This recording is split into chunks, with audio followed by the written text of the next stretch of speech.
adakah pintu anda kelihatan seperti ini? Jangan risau. Mari saya bantu baikinya. Mula-mula kita pecahkan. Kemudian kita letak kayu. Kemudian kita letak kayu.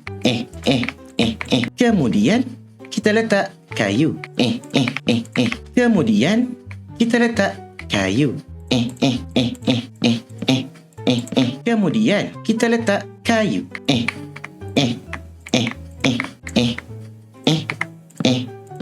Kemudian kita letak kayu.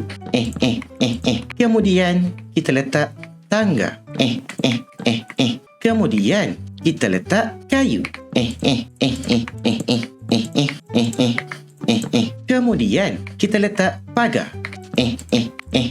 Kemudian kita letak tangga.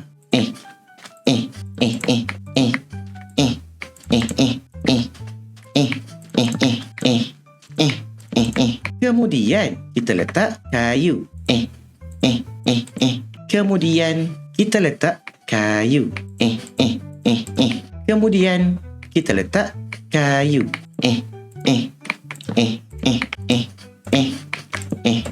Kemudian kita letak kayu. Kemudian kita letak pagar. Dinding anda telah siap. Semoga bermanfaat. Bye-bye.